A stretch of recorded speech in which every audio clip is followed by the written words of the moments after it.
Hello बच्चों, good morning. How are you all? बच्चों कैसे हैं आप सब लोग? आई होप आप सब अपनी स्टडी को अच्छे से कर रहे होंगे। और बच्चों, आपके जो असाइनमेंट अक्टूबर के आप लोग को सेंड किए जा चुके हैं व्हाट्सएप पर, उन असाइनमेंट को बच्चों टाइम पे अपने स्कूल में सबमिट करिए और अच्छे से असाइनमेंट को करिए। देखिए, इस चैप्टर में हम पढ़ रहे थे चैप्टर ऊर्जा का स्वरूप में ऊर्जा का क्या क्या रूप है, ये हम जान रहे थे और हमको कैसे ये ऊर्जा प्राप्त होती है। तो यहाँ पर हम बच्चों नेक्स्ट टॉपिक है हमारा भूतापीय ऊर्जा यानी जियोथर्मल एनर्जी।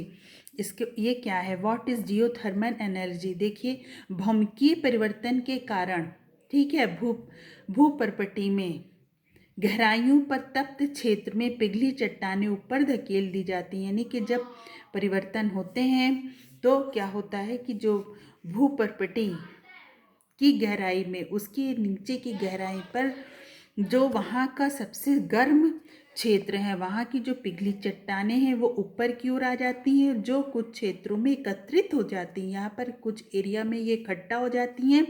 इन क्षेत्रों को तप्त स्थल कहते हैं। अक्सर पूछा जाता है तप्त स्थल क्या है, तो आप बता सकते हैं कि भूपर्पटी की गहराइयों पर तप्त क्षेत्रों से पिघली चट्टानें जो ऊपर की ओर आ जाती हैं और कुछ क्षेत्रों में एकत्रित हो जाती हैं, वही हमारा क्या कहलाता है? तप्त स्थल। जब भूमिगत जल इन तप्त स्थलों के संपर्क में आता है तो भाप उत्पन्न होती है। देखिए, जो जल पृथ्वी के अंदर पाया जाता है भूमिगत जल, जब इन गर्म स्थलों के संपर्क में आता है तो यहाँ से भाप उत्पन्न निकलती है। कभी कभी इस तप्त जल को पृथ्वी के पृष्ठ से बाहर निकालने के लिए निकास मार्ग मिल जाता है।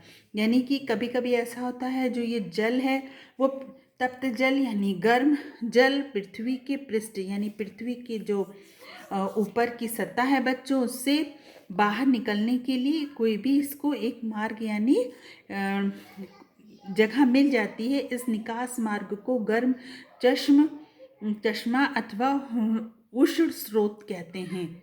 यहीं पर है कि गर्म, जहाँ से गर्म पानी निकलता है वो हमारा क्या कहलाता है? गर्म चश्मा तथा उष्ण स्रोत कहते हैं। ये दोनों इंपॉर्टेंट चीज़ है बच्चों, इसको याद रखिएगा, तप्त स्थल और उष्ण स्रोत। कभी कभी ये भाप चट्टानों के बीच में फंस जाती है। जहाँ इसका दाब अत्यधिक होता है, तप्त स्थलों तक पाइप डालकर इस भाप को बाहर निकाल लिया जाता है। उच्च दाब पर निकली ये भाप विद्युत जनित्र की टरबाइन को घुमाती है, जिससे विद्युत उत्पन्न होती है। यानी कि इससे भी क्या हम उत्पन्न कर सकते हैं बच्चों? विद्युत उत्पन्न होती है। कैसे होती है? आपने देखा कि यहाँ पर जब ये भाप जो चट्टानों के बीच फंस गई और यहाँ का दाब बहुत अधिक होता है, तो इन तप्त स्थल पर पाइप डालकर इस भाप को बाहर निकालते हैं। उच्च दाब पर निकली ये भाप विद्युत जनित्र की टरबाइन को घुमाती है। यानी कि उसकी टरबाइन को, जब विद्युत जनित्र की टरबाइन को घुमाती है तो उससे इलेक्ट्रिसिटी हमको मिलती है। इसके द्वारा विद्युत उत्पादन की लागत, इसके द्वारा बच्चों जो हमको इलेक्ट्रिसिटी उत्पन्न हो रही है उसकी लागत अधिक नहीं, परंतु ऐसे बहुत कम क्षेत्र हैं। लागत तो बच्चों बहुत अधिक नहीं, लेकिन इस तरह के क्षेत्र बहुत कम हैं जहां व्यापारिक दृष्टिकोण से इस ऊर्जा का दोहन करना व्यवहारिक दोहन करना जिसके द्वारा विद्युत उत्पन्न की लागत अधिक नहीं, परंतु ऐसे क्षेत्र बहुत कम हैं। ये व्यापारिक दृष्टि से इस ऊर्जा का दोहन करना व्यवहारिक है। न्यूजीलैंड तथा संयुक्त राज्य अमेरिका में भूतापीय ऊर्जा पर आधारित कई विद्युत शक्ति संयंत्र कार्य कर रहे हैं। यानी कि न्यूजीलैंड में और संयुक्त राज्य अमेरिका में बच्चों इस तरीके की जियोथर्मल एनर्जी से ही क्या हो रहा है? विद्युत की सप्लाई हो रही है, यानी इलेक्ट्रिसिटी की बहुत से ढेर सारे जो संयंत्र हैं, उपकरण, वो इससे कार्य कर रहे हैं। नेक्स्ट टॉपिक है, मोस्ट इम्पॉर्टेंट टॉपिक है बच्चों, ये हमारा नाभिकीय ऊर्जा। नाभिकीय ऊर्जा क्या है, इसको हम लोग पढ़ते हैं। आपको ये ज्ञात है कि प्रत्येक परमाणु के नाभिक में प्रोटॉन तथा न्यूट्रॉन होते हैं। ये हम लोग सब जानते हैं बच्चों। परमाणु में प्रोटॉन, न्यूट्रॉन और इलेक्ट्रॉन से मिलकर बना होता है और परमाणु में एक नाभिक होता है। नाभिक में क्या पाया जाता है? प्रोटॉन और न्यूट्रॉन तथा इलेक्ट्रॉन जो है वो बाहर की जो कक्षाएं होती हैं, K, L, M, N, इस तरह की कक्षाओं में विभिन्न कक्षाओं को नाभिक घेरे रहता है। यानी कि इलेक्ट्रॉन क्या होता है, मान लीजिए ये है तो इस तरीके से हम लोगों ने पढ़ा था कि जो बाहर की कक्षाएं उसमें इलेक्ट्रॉन पाए जाती हैं वैज्ञानिकों ने अध्ययन से ये ज्ञात किया कि किसी पदार्थ के परमाणु के केंद्र में स्थित नाभिक असीमित ऊर्जा का भंडार है। तो साइंटिस्ट ने बच्चों रिसर्च किया और ये पता लगाया कि जो परमाणु के केंद्र में जो नाभिक है इसमें ढेर सारी एनर्जी है, ढेर सारी एनर्जी मिलती है। फिर इसी ऊर्जा को उन्होंने क्या नाम दिया था? नाभिकीय ऊर्जा कहा जाता है। नाभिकीय ऊर्जा दो प्रकार की अभिक्रियाओं से प्राप्त होती है, निम्न। तो नाभिकीय ऊर्जा क्या, आप लोग समझ गए होंगे इसको। न्यूक्लियस एनर्जी हमारी क्या है, इसको देखते हैं, यानी कि परमाणु में नाभिक पाया जाता है और नाभिक में ढेर सारी ऊर्जा होती है और नाभिक में प्रोटॉन और न्यूट्रॉन होते हैं और इलेक्ट्रॉन क्या होते हैं, परमाणु के बाहर विभिन्न कक्षाओं में इलेक्ट्रॉन रहते हैं। नेक्स्ट देखिए, और फिर नाभिकीय ऊर्जा है वो दो तरह से हमको प्राप्त होती है। एक नाभिकीय विखंडन यानी न्यूक्लियर फिजन, दूसरा है नाभिकीय संलयन यानी न्यूक्लियर फ्यूजन। अब यहाँ बच्चों आप लोग इस वर्ड से समझ गए होंगे, फिजन, न्यूक्लियर फिजन यानी नाभिकीय विखंडन। विखंडन मतलब टूटना, विखंडन मतलब टूटना, और नाभिकीय संलयन, संलयन मतलब जुड़ना। तो ये मोस्ट इम्पॉर्टेंट है, इसको ध्यान से देखिए। तो हम लोग पढ़ेंगे नाभिकीय विखंडन। विखंडन यानी इस वर्ड से ही क्लियर हो रहा है कि टूटना। देखिए, नाभिकीय विखंडन अभिक्रिया एक ऐसी प्रक्रिया है जिसमें किसी भारी परमाणु जैसे यूरेनियम, प्लूटोनियम तथा थोरियम के नाभिक को निम्न ऊर्जा न्यूट्रॉन से बमबारी करवाकर हल्के नाभिकों में तोड़ा जा सकता है। देखिए, जो नाभिकीय विखंडन है यानी कि बहुत से भारी परमाणु नाभिक जैसे यूरेनियम, प्लूटोनियम तथा थोरियम के नाभिकों को निम्न ऊर्जा न्यूट्रॉन से बमबारी करवाकर हल्के नाभिकों में तोड़ा जा सकता है।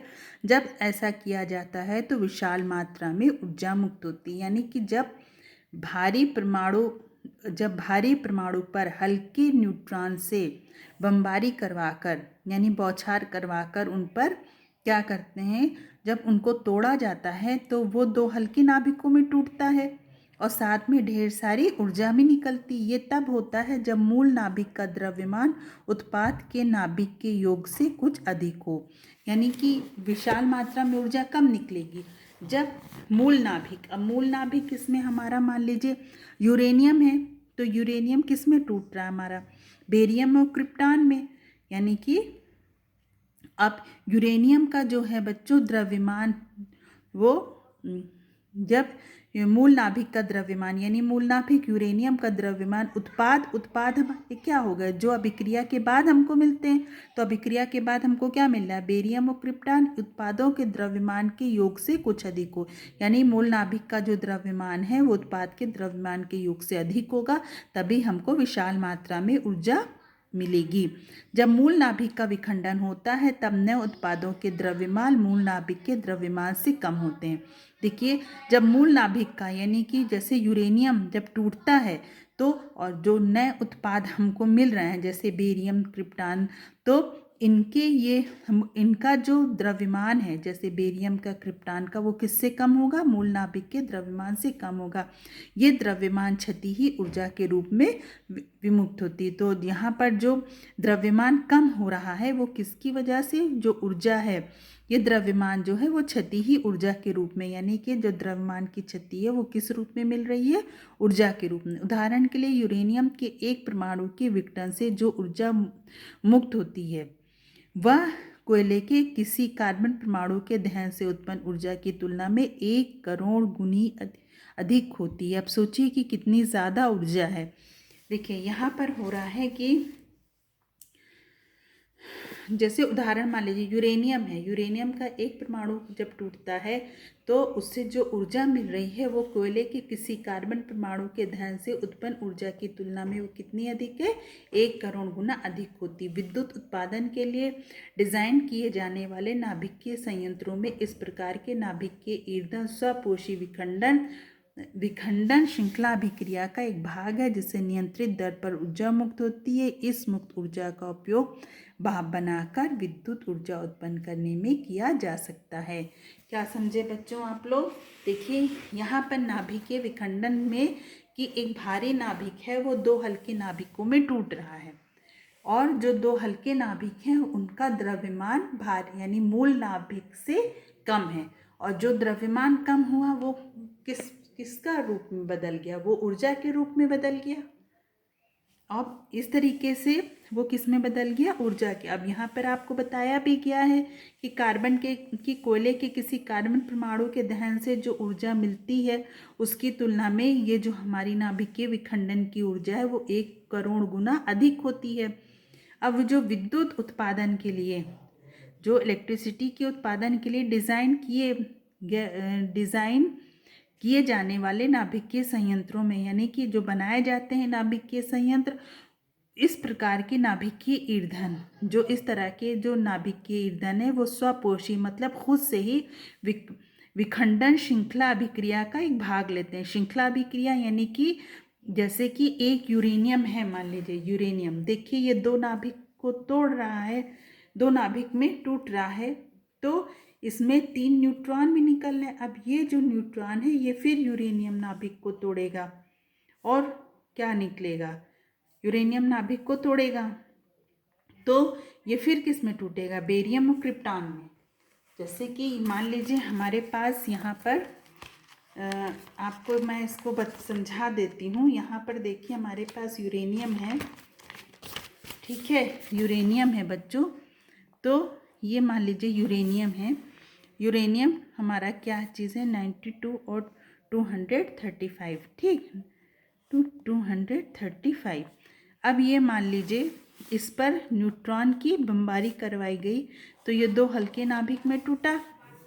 2 हल्के नाभिक में किस में टूट जाता है, बेरियम और क्रिप्टॉन में टूटता है, ठीक है। ये किस में टूट रहा है, बेरियम और क्रिप्टॉन में। उसके साथ क्या हो रहा है, बेरियम और क्रिप्टॉन में टूटता है और साथ में बच्चों 3 न्यूट्रॉन भी निकल रहे हैं। क्या निकल रहे हैं, देखिए 3 न्यूट्रॉन, मान लीजिए 1 2 3, ये हमारे क्या हैं, 3 न्यूट्रॉन निकल। अब ये न्यूट्रॉन क्या करेंगे, फिर यूरेनियम को तोड़ेंगे, फिर यूरेनियम को तोड़ेंगे ना, तो ये फिर किस में टूटेगा, बेरियम में और क्रिप्टॉन में, और साथ में फिर बच्चों 3 न्यूट्रॉन निकलेंगे। इसी तरीके से ये न्यूट्रॉन भी किसको तोड़ेगा, यूरेनियम में, और यूरेनियम में जब तोड़ेगा तो बेरियम और क्रिप्टॉन भी तोड़ेगा, और साथ में बच्चों फिर कितने निकलेंगे, 3 न्यूट्रॉन निकलेंगे। इसी तरीके से ये भी यूरेनियम को जब इस पर आगे की ये किसको विखंडित करेगा, यूरेनियम को, तो ये फिर किस में टूटेगा, बेरियम और क्रिप्टॉन में, और साथ में कितने निकलेंगे, 3 न्यूट्रॉन निकलेंगे। फिर ये 3 न्यूट्रॉन यूरेनियम को तोड़ेंगे, ये भी ये भी ये भी ये भी ये भी, तो ये एक तरह की श्रृंखला बन जाती है। क्या बन जाती है, श्रृंखला, इसको क्या बोलते हैं, श्रृंखला अभिक्रिया। तो यहाँ पर यही चीज़ बता रहे हैं कि जो श्रृंखला अभिक्रिया है एक भाग होता है, श्रृंखला अभिक्रिया का एक भाग होता है, इसमें नियंत्रित दर पर ऊर्जा मुक्त होती है। इस मुक्त ऊर्जा का उपयोग जो है हम किस में करते हैं, भाप बनाकर विद्युत उत्पन्न करने में किया जाता है। अब नेक्स्ट हम लोग पढ़ेंगे श्रृंखला अभिक्रिया, चेन रिएक्शन क्या है। अभी आपने देखा है चेन रिएक्शन, जब यूरेनियम 92 2035 पर मंदगामी न्यूट्रॉन की बमबारी की जाती है तो प्रत्येक यूरेनियम नाभिक 2 बराबर खंडों में टूट जाता है। यहाँ पर देख लीजिए 2 बराबर खंड में टूट रहा है ना, और प्रत्येक यूरेनियम नाभिक तथा इसके साथ ही अत्यधिक ऊर्जा व 3 न्यूट्रॉन उत्पन्न होते हैं। अब इसके साथ ऊर्जा भी निकलती है और 3 न्यूट्रॉन भी निकल रहे हैं। न्यूट्रॉन अनुकूल परिस्थिति मिलने पर ये न्यूट्रॉन अन्य यूरेनियम नाभिकों को भी विखंडित, अब ये जो न्यूट्रॉन है ये और यूरेनियम परमाणु नाभिक को तोड़ेंगे। यह भी हमने आपको बना के दिखाया कैसे तोड़ते हैं। एक बार प्रारंभ होने के बाद स्वतः ही तेजी से चलती रहती है यह अभिक्रिया। एक बार प्रारंभ होती है स्वतः तेजी से जब तक कि समस्त यूरेनियम विखंडित ना हो जाए, जब तक कि सारे यूरेनियम टूट ना जाए, जब तक यह अभिक्रिया स्वतः चलती रहती है। नाभिकीय विखंडन की इस अभिक्रिया को हम क्या बोलते हैं बच्चों, श्रृंखला अभिक्रिया। क्या कहते हैं इसको हम लोग, श्रृंखला अभिक्रिया, यानी एक चेन बन जाती है, तो ये हमारी क्या कहलाती है, श्रृंखला अभिक्रिया। देखिए यहाँ पर नीचे रिएक्शन भी दिया हुआ है, यूरेनियम प्लस न्यूट्रॉन नाभिकीय विखंडन, बेरियम और क्रिप्टॉन में टूट रहा है और साथ में 3 न्यूट्रॉन और ढेर सारी ऊर्जा निकलती है। अब देखिए श्रृंखला अभिक्रिया भी दो प्रकार की होती है। जैसे नाभिकीय ऊर्जा आपने देखा था दो प्रकार की थी, कौन कौन सी, नाभिकीय विखंडन, नाभिकीय संलयन। और ये जो हमारी श्रृंखला अभिक्रिया ये भी दो प्रकार की होती है।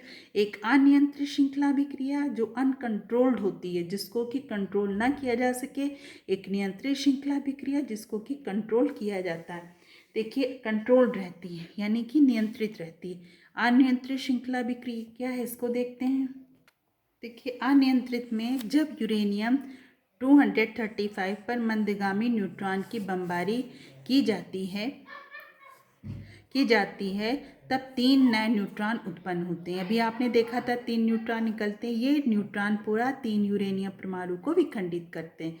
अभी आपने बताया था कि जो 3 न्यूट्रॉन है, जैसे 1 2 3, ये 3 न्यूट्रॉन फिर यूरेनियम परमाणु को देखिए विखंडित कर रहे हैं। फिर देखिए 3 न्यूट्रॉन निकल रहे हैं हर से। तो इस तरीके से ये विखंडित करते रहते हैं। फिर विखंडन की ये प्रक्रिया बहुत तीव्र और आगे गति से बढ़ती रहती है तथा कुछ ही क्षणों में क्या होता है, समस्त पदार्थों का विखंडित हो जाए। जब तक यूरेनियम पूरा विखंडित ना हो जाए जब तक प्रक्रिया चलती रहती है। इस अभिक्रिया में ढेर सारी ऊर्जा मिलती है तथा एक प्रचंड विस्फोट का रूप लेती है, यानी कि खतरनाक एक प्रचंड विस्फोट होता है। इस अभिक्रिया का उपयोग जो परमाणु बम है उसको बनाने में किया जाता है, यानी परमाणु बम बनाने में अनियंत्रित श्रृंखला अभिक्रिया का उपयोग किया जाता है।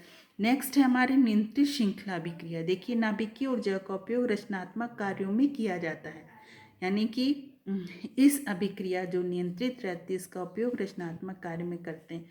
जैसे नियत मात्रा में ऊर्जा प्राप्त करने के लिए इस अभिक्रिया में कृत्रिम उपायों द्वारा ऐसा प्रबंध किया जाता है जिसमें प्रत्येक विखंडन से उत्पन्न न्यूट्रॉन में से केवल एक ही न्यूट्रॉन आके विखंडन कर पाए।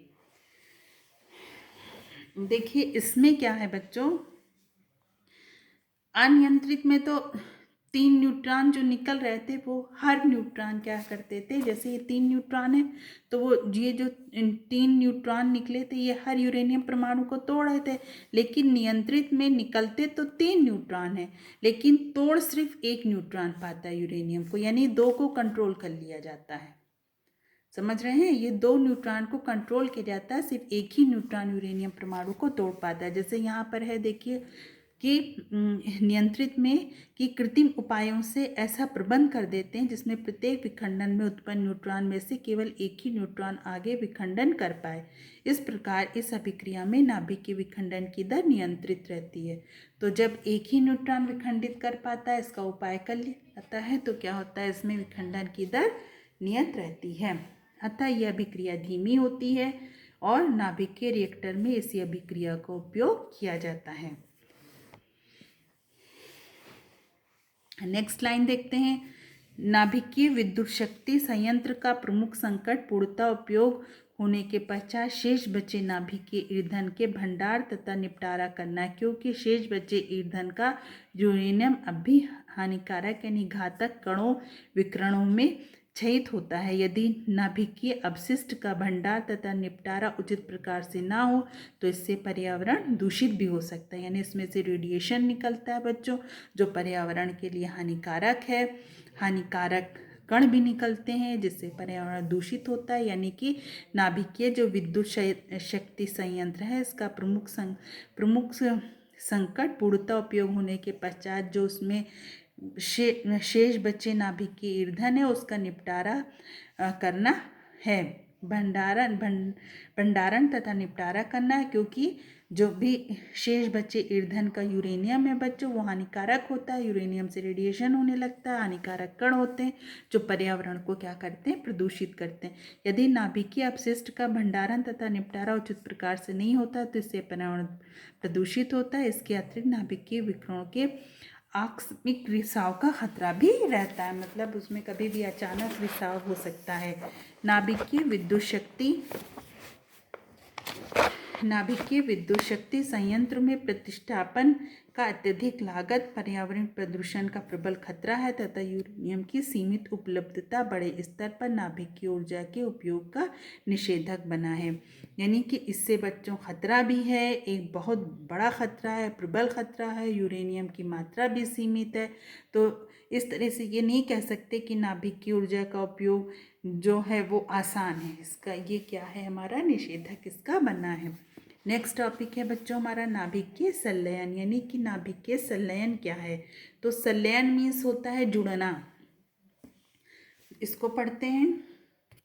तो नाभिकीय संलयन में है बच्चों, आजकल के सभी व्यापारिक नाभिकीय रिएक्टर नाभिकीय विखंडन पर आधारित है, परंतु एक अनअपेक्षाकृत सुरक्षित प्रक्रिया जिसे नाभिकीय संलयन कहते हैं द्वारा भी नाभिकीय ऊर्जा उत्पन्न करने की संभावना व्यक्त की जा रही है। यानी कि अभी तक आपने पढ़ा कि जो व्यापारिक नाभिकीय रिएक्टर है नाभिकीय विखंडन पर आधारित है, जिससे कि ऊर्जा मिल रही है, लेकिन एक जो इससे नाभिकीय विखंडन से अधिक नाभिकीय संलयन जो है वो सुरक्षित प्रक्रिया है, जिससे ऊर्जा हमको मिल रही है। वो नाभिकीय संलयन जो नाभिकीय विखंडन से सुरक्षित है के द्वारा भी नाभिकीय ऊर्जा उत्पन्न करने की संभावना व्यक्त की जा रही है। संलयन का अर्थ है दो हल्के नाभिक को जोड़कर एक भारी नाभिक बनाना।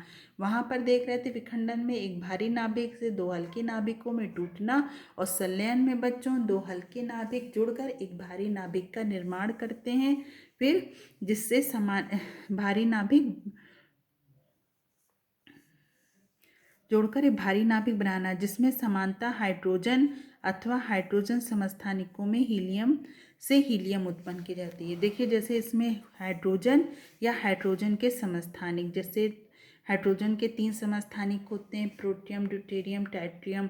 तो मान लीजिए इसमें जो ड्यूटेरियम है ये आपस में जुड़ गए हैं, जुड़कर क्या बना रहे हैं, हीलियम बनाते हैं, और ढेर सारी इसमें ऊर्जा भी हमको मिलती है। इसमें विशाल परिमाण की ऊर्जा निकलती है, यानी ऊर्जा निकलने के कारण यह अभिक्रिया का उत्पन्न उत्पाद का द्रव्यमान अभिक्रिया में भाग लेने वाले मूल नाभिकों के द्रव्यमान के योग से कुछ कम हो जाता है। ये जो है कि जो द्रव्यमान है वो किस में बदल जाता है बच्चों, ऊर्जा में बदल जाता है। यानी कि जो उत्पाद है इसका द्रव्यमान वो अभिक्रिया में भाग लेने वाले मूल नाभिकों से कुछ कम हो जाता है।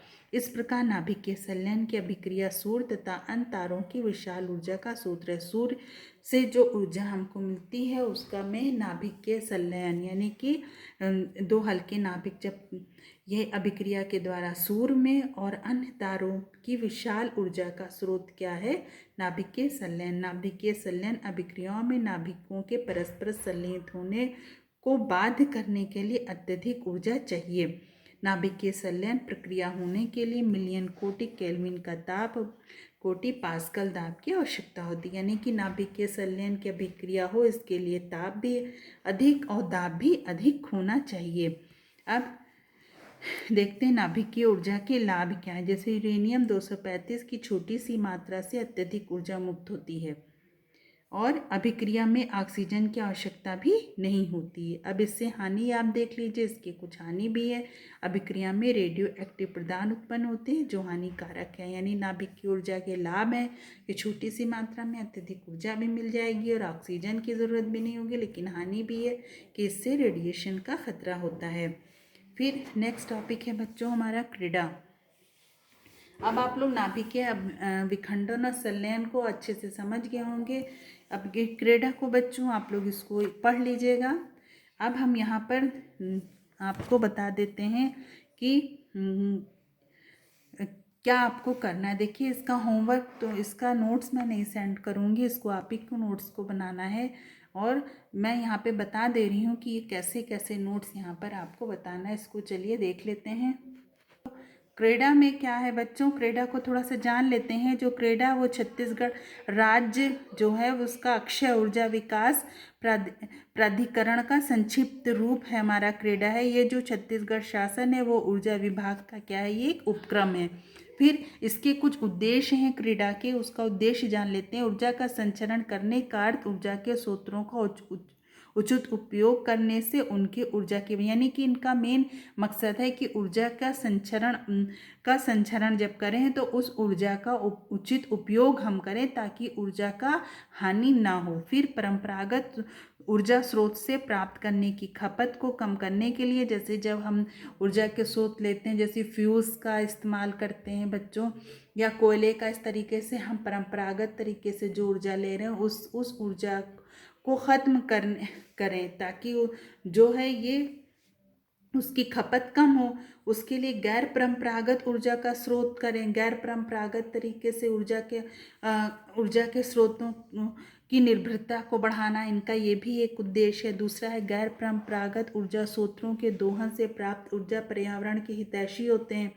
यानी कि जो गैर परंपरागत ऊर्जा के स्रोत है, जैसे फ्यूल्स है, अब उससे अगर ईंधन है, उससे गाड़ी अगर हमारी चल रही बच्चों, तो हमसे उसमें हमको पॉइजनस गैस मिलती है जो पर्यावरण को क्या करती है, नुकसान पहुंचाती है। लेकिन गैर परंपरागत ऊर्जा जो है, अगर उसका उपयोग हम करेंगे तो वो इन्वायरमेंट के लिए फ्रेंडली होंगे, वो इको फ्रेंडली होंगे और अधिक से अधिक वो पर्यावरण यानी इन्वायरमेंट को कोई भी हार्म नहीं पहुंचाएंगे। दूसरा है जैसे कि अधिक से अधिक सौर ऊर्जा का उपयोग करें, इनका ये भी उद्देश्य है। बायोमास ऊर्जा का उपयोग करें, वायु ऊर्जा का उपयोग के लिए प्रेरित करना, ये सब क्रेडा का मुख्य उद्देश्य है। जैसे क्रेडा से संबंधित छत्तीसगढ़ ऊर्जा शिक्षा पार्क रायपुर में परंपरागत ऊर्जा स्रोत के कार्यशील मॉडल जैसे जल शक्ति, वायु शक्ति, सौर ऊर्जा शक्ति,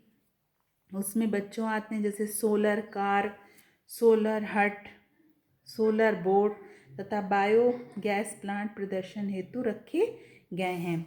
अब यहाँ पर देखिए आप लोग को नोट दिया जा रहा है कि दैनिक जीवन में ऊर्जा का सदुपयोग करने के लिए निम्न बातों को ध्यान में रखना चाहिए। वो बात कौन सी है, इसमें दिया हुआ है कि हमको क्या करना चाहिए। देखिए, पहला है ऊर्जा के वैकल्पिक स्रोतों का उपयोग को बढ़ावा देना चाहिए। मतलब कि हम वायु शक्ति जैसे वायु शक्ति या सोलर एनर्जी, विंड एनर्जी, इन सब का उपयोग को बढ़ावा दें। फिर भोजन बनाने के लिए प्रेशर कुकर का ही उपयोग करें।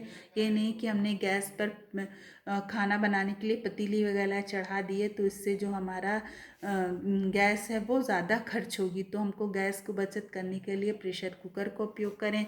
सौर ऊर्जा की आधारित उपकरण जैसे सोलर कुकर, सौर ऊष्मक, सौर पैनल आदि का उपयोग करना चाहिए। ग्रामीण क्षेत्रों में ईंधन के रूप में जैव गैस का उपयोग को प्रोत्साहित करें। यानी कि जहाँ ग्रामीण इलाके हैं वहाँ पर बायोमास गैस का उपयोग करना चाहिए। पेट्रोल जैसे बहुमूल्य ईंधन को बचाने के लिए छोटी दूरी जाने के लिए साइकिल का उपयोग करना चाहिए।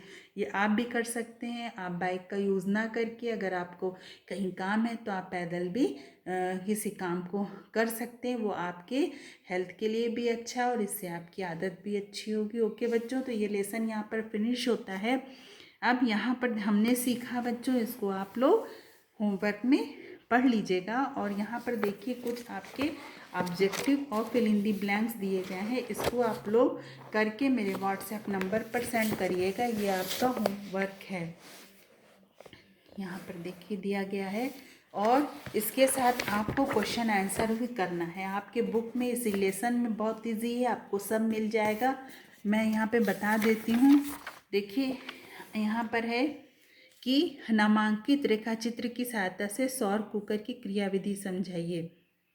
अब यहाँ पर देखिएगा आप लोगों को आपके बुक में ही दिया हुआ है सौर कुकर की क्रियाविधि, जिसको आप आराम से कर सकते हैं। इसकी क्रियाविधि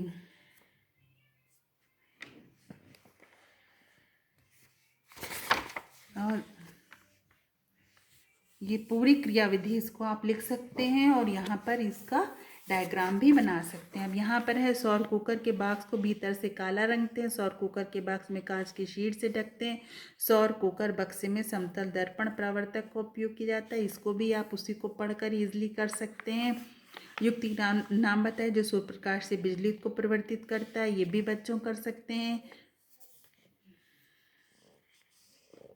कौन से अन्य पदार्थों को डाला जाता है, नाभिक के संलयन नाभिक के विखंडन के बीच विभेद करिए, ये अंतर आप लिख सकते हैं। तो इस तरीके से इसको आप इस लेसन का नोट्स नहीं सेंड करूँगी, इसको आप ही को करना है और आपको करके मेरे नंबर पर व्हाट्सएप नंबर पर मुझे बताना है। इसके लिए बच्चों मैं आपको 1 हफ्ते का टाइम देती हूँ। इस ट्यूसडे से अगले ट्यूसडे को मेरे को ये आप लोगों का पूरा फुल लेसन चैप्टर्स का नोट्स चाहिए। ओके बच्चों, तो ये आपका होमवर्क है, इसको अच्छे से करिए। और अच्छे से पढ़िए। तो हमारा अब नेक्स्ट लेसन जो पढ़ेंगे बच्चों, हम लोग क्या पढ़ेंगे, अनुवांशिकी। तो हमारा नेक्स्ट लेसन है जो हम लोग स्टार्ट करेंगे वो हमारा है अनुवांशिकी, जनकों से संतानों तक। तो अनुवांशिकी यानी हेरिडिटी, इसको हम लोग पढ़ते हैं। देखिए, पूर्व के अध्याय में हमने पढ़ा है कि प्रजनन से जीव अपने ही जैसे जीव को पैदा करते हैं। इससे पहले ही हम जान चुके हैं कि जो जीव है वो अपने जैसी जीव को पैदा करने की क्षमता होती है। जैसे बबूल के पेड़ से बबूल का बीज और उससे बबूल के पेड़ ही पैदा होते हैं। आपने देखा है कि जो बबूल का पेड़ है उससे बबूल के बीज ही निकलेंगे और उससे बबूल का पेड़ ही पैदा होता है। बकरी से बकरी का बच्चा, मनुष्य से मनुष्य का बच्चा, मनुष्य से मनुष्य का नए पैदा हुए जीवों के गुणों में अपने माता पिता से समानताओं के साथ साथ विभिन्नताएं भी दिखती हैं। आइए इन समानताओं विभिन्नताओं के अध्ययन करने के लिए एक क्रियाकलाप करें। तो यहाँ पर क्या करते हैं कि आपने देखा है कि जब घर में जो भी हैं हम लोग अपने पेरेंट्स से डिफ़र होते हैं, यानी कि समानताएं भी होती हैं हमारे। हम किससे मिलते जुलते हैं, अपने पेरेंट्स से। लेकिन उस मिलने के बावजूद बच्चों हम लोग अपने पेरेंट्स से क्या होते हैं, डिफ़र होते हैं, यानी भिन्न होते हैं। तो समानताओं के साथ साथ विभिन्नताएं भी होती हैं। इसको समानता विभिन्नताओं के अध्ययन करने के लिए हम लोग क्या करेंगे, एक क्रियाकलाप करेंगे। देखिए, जीवों में समानताएं व विभिन्नताएं, यानी अगर हम लेंगे तो जंतुओं में उदाहरण लेते हैं मनुष्य का। तो क्रियाकलाप फर्स्ट में हम लोग देखते हैं, पिछली कक्षा में आपने अपने दोस्तों के साथ तुलना करके नई समान तथा विभिन्न लक्षण का अध्ययन किया था। अब अपने परिवार में ऐसे लक्षण का अध्ययन करेंगे। इसके लिए आप अपने माता पिता, दादा दादी, नाना नानी, भाई बहन एवं स्वयं के लक्षणों के आधार पर सारणी पे टिक का चिन्ह लगाएंगे। ये बच्चे आप ही को एक्टिविटी करनी है। कैसे करनी है ये समझा दे रहे हैं। देखिए, लक्षण अब आपको देखना है आँख की पुतली का रंग, और देखिए यहाँ पर दिया हुआ है काली, भूरी, हरी, अन्य रंग। तो पहले आप अपना चेक करेंगी आपकी आँख की पुतली का रंग कैसा है। अगर काला है तो आप उस पर टिक लगाएंगे, ठीक। फिर माता पिता की पुतली का अध्ययन करेंगे, उनको केयरफुली देखेंगे। इस तरीके से दादा दादी की, नाना नानी की, भाई और बहन की। तो यहाँ पर आपके पास तो हो सकता है कि इतने जो यहाँ पर दिए गए हैं हर मौजूद ना हो। तो जो आपके घर में है, दादा या दादी, नाना या नानी, जो भी हैं, आप उनका क्या करेंगे, उनकी आँखों का रंग देखेंगे, उनकी पुतली का। अब ठुड्डी में गड्ढा, ये भी एक क्या लक्षण है, इसको भी आपको बताना है। अगर हाँ है तो टिक कर देना, उसके आगे नहीं है तो क्रॉस कर देना है, ठीक है ना, नहीं तो छोड़ भी देना। अब स्वयं में है तो टिक करते जाइए, माता पिता, दादा दादी। फिर जीभ का गोल मुड़ना, कैसे जीभ गोल मुड़ती है। पैरों की दूसरी उंगली अंगूठे से बड़ी है कि अंगूठे से छोटी, ये भी लक्षण आपको देखना है। इसको सब आप फिल करिएगा। मैं इसको मंगवाऊंगी, आप लोगों ने इसको किया है कि नहीं, ये सब करके लाइए, रखना है आपको। पंजे की अंगूठी को पीछे मोड़ सकना, ये आप लोग हमको अगले वीडियो से पहले भेज देंगे। आप लोग इसको वेंसडे को भेजेंगे, अगले इस ट्यूसडे को तो आप अपना वो पूरा लेसन का होमवर्क भेजेंगे, और वेंसडे को बच्चों आप लोग इस टेबल को फिल करके भेजेंगे। देखिए, हाँ, नहीं या अन्य कोई, इस तरीके से आप अपने घर में ही आप अनुवांशिकी लक्षण यानी हेरिडिटी कैरेक्टर को इजली ढूंढ सकते हैं। अब यहाँ पर है, देखिए ऐसे कौन से लक्षण हैं जो आप में और आपके माता पिता दोनों में। अभी आपने यहाँ पे टेबल जो फिल किया, आँख का रंग, ठुड्डी में गड्ढा, जीभ का गोल मुड़ना, या अंगूठे के बगल की जो उंगली उसकी लंबाई या छुटाई, ये बच्चों आप इसमें आप कौन कौन से लक्षण जो आप में हैं और माता पिता दोनों में, क्या कोई लक्षण आपके दादा दादी, नाना नानी में से किसी एक में और आपके माता पिता में और आप में भी हैं, ठीक। ऐसे कौन से लक्षण आपके दादा दादी, नाना नानी किसी एक में और आप में भी, पर आपके माता पिता में वो नहीं है। ये लक्षण आप में कैसे आए होंगे। अब आप ये सोचिए कि अभी जो हमने टेबल भरा, तो ये लक्षण हमारे पेरेंट्स से हम तक कैसे पहुँचे, या हमारे पेरेंट्स से उनके पेरेंट्स तक कैसे पहुँचे, ये तो आपके कैसे आए रहे होंगे। तो ये क्या होता है कि बच्चों जो पूर्वजों से हम तक पहुंचते हैं, जो लक्षण पीढ़ी दर पीढ़ी चलते हैं, यानी एक पीढ़ी से दूसरी पीढ़ी, दूसरी पीढ़ी से तीसरी पीढ़ी, वो हमारे क्या कहलाते हैं? अनुवांशिकी यानी हेरिडिटी कहते हैं, उसको हम अनुवांशिकी कहलाते हैं। जैसे आपने देखा कि कुछ लक्षण आपके पूर्वजों से आप तक पहुँचे, ठीक इस प्रकार के लक्षणों को पीढ़ी दर पीढ़ी पहुँचना यानी अनुवांशिकी कहलाता है। यानी जो लक्षण हमको पूर्वजों से मिल रहे हैं वो हमारे क्या कहलाएंगे? हमको अनुवांशिकी कहलाते हैं। सारणी में आपने देखा कि कुछ लक्षण आपके परिजनों में नहीं है पर आप में हैं। हमने ये देखा कि कुछ लक्षण हमारे पेरेंट्स में नहीं है लेकिन हम में हैं, तो वो कहाँ से आए? इस प्रकार एक जाति के उन जनक की संतानों में समानताओं के बावजूद ये अंतर पाया जाता है, ये विभिन्नताएं हैं। इसके बारे में हमने अध्याय फर्स्ट में पढ़ा है। बच्चों हम लेसन फर्स्ट में विभिन्नताएं पढ़ चुके हैं, वेरिएशन। अब ये क्या चीज़ है? यानी कि हमारे पेरेंट्स में वो लक्षण नहीं है लेकिन हम में वो लक्षण आए, तो हम अपने पेरेंट्स से देखें यहाँ पर समानता होते हुए भी यहाँ पर उनसे हम भिन्न हो गए। अब समझ यहीं पर नोट करिएगा बच्चों, यानी कि वो जो लक्षण, वैसे तो लक्षण बहुत से लक्षण हमारे पेरेंट्स में मिल रहे हैं लेकिन कुछ ऐसे लक्षण हैं जो हमारे में लेकिन हमारे पेरेंट्स में नहीं है, तो यही हमारी क्या है? विभिन्नताएं यानी वेरिएशन है। यानी समान होते हुए भी हम यहाँ पर भिन्न हैं, तो ये क्या कहलाती है? वेरिएशन। इसको हम लोगों ने बच्चों लेसन फर्स्ट में देखा है। अब हम यहीं पर बच्चों इस लेसन को क्लोज करते हैं। नेक्स्ट में हम पढ़ेंगे पौधों में। इसको आप लोग जो आपको लोग को दिया जाए होमवर्क उसको अच्छे से करिए। ओके बच्चों, टेक केयर, बाय बाय।